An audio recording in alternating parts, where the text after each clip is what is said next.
अरे हिनिया के छैया मैया तनी आई के छहाइला हो।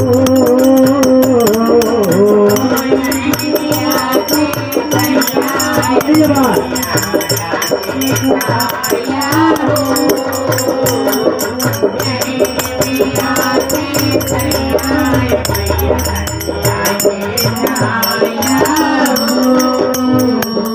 हिनिया के छैया मैया तनी आई के छहाइला हो।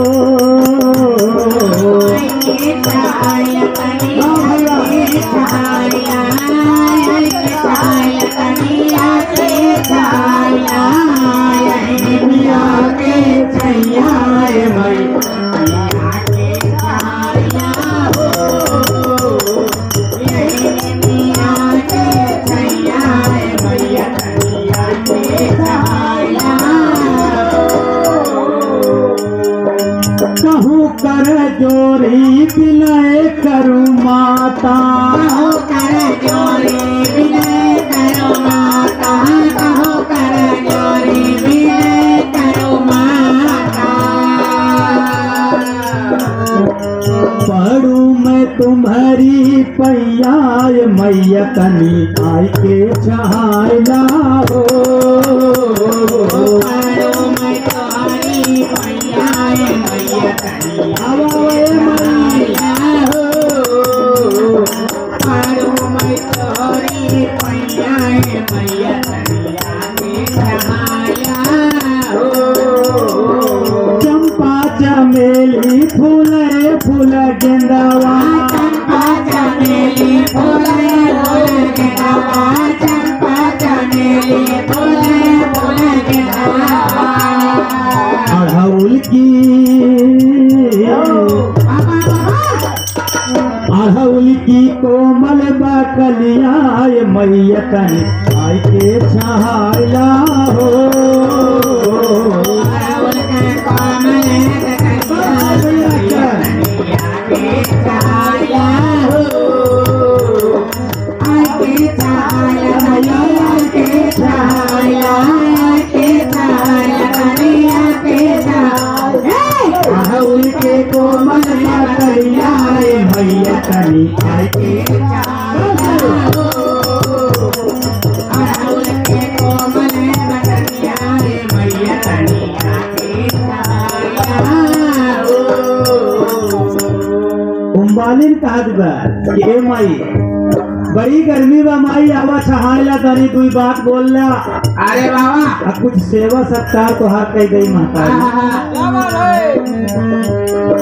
जैसे रिश्तेदार अपने घरे आ जाए तो सोचे का खियाई दे का पियाई दे, अरे बाबा खुश हो जाए। ऐसे वैसे वो भक्ति सोचत है। और वैसे अरे रेशम की डोरी बा चंदन के पलाना, सबके जोड़ी आवाज ऐसा है भाई। पलंगारे सबके जोड़ी बचंदन के पलंगा। रसे रसे रसे रसे तोहके झुलाई मैया तनी आई के छहाइला हो। रते रते रते झुलाई मैया तनी आके छहाया हो। रते रते तोके झुलाई मैया तनी आके छहाया हो। गंगा जमुनवा से भर पाए गगरिया, गंगा जमुनवा से भर भर गगरिया, गंगा जमुनवा से भर भर गगरिया। प्रेमवा से प्रेमवा से धोबई चरनिया मैया तनी आई के छहाइला हो।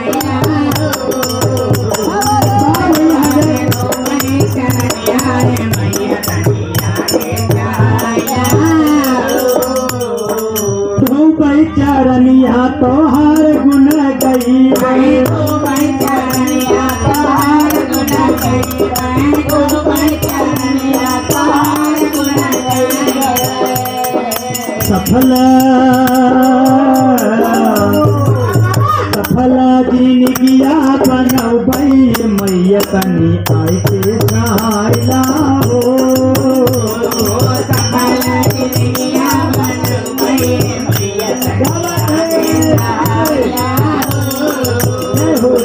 सकल जिंदगिया बनौबई मैया तनी आके सहायला हो।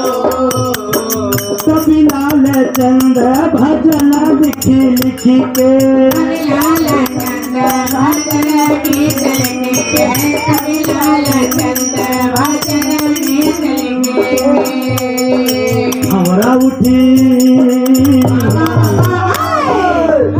उठी भोरवे सुनई है मैया तनी आई के सहायला